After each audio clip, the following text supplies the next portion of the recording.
بسم الله الرحمن الرحيم وكيف تأخذونه وقد أفضى بعضكم إلى بعض وأخذن منكم ميثاقا غليظا ولا تنكحوا ما نكح آباؤكم من النساء إلا ما قد سلف إنه كان فاحشة ومقتا وساء سبيلا حرمت عليكم أمهاتكم وبناتكم وأخواتكم وعماتكم وخالاتكم وبنات الأخ وبنات الأخت وأمهاتكم اللاتي أرضعنكم وأخواتكم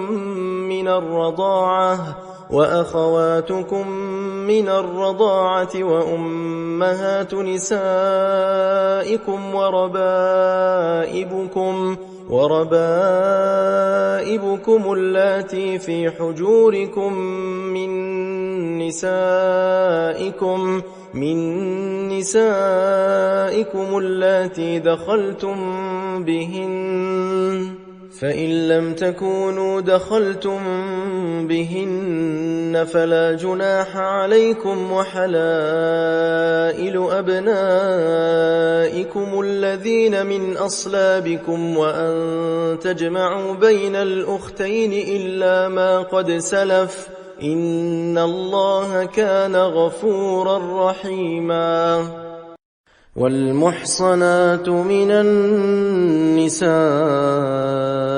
إلا ما ملكت أيمانكم كتاب الله عليكم وأحل لكم ما وراء ذلكم أن تبتغوا بأموالكم محصنين غير مسافحين فما استمتعتم به منهن فآتوهن أجورهن فريضة ولا جناح عليكم فيما تراضيتم به من بعد الفريضة إن الله كان عليما حكيما ومن لم يستطع منكم طولا أن ينكح المحصنات المؤمنات فمما ملكت أيمانكم من فتياتكم المؤمنات والله أعلم بإيمانكم بعضكم من بعض فانكحوهن بإذن أهلهن وآتوهن أجورهن بالمعروف محصنات غير مسافحات ولا متخذات أخدان فإذا أحصن فإن أتين بفاحشة فعليهن نصف ما على المحصنات من العذاب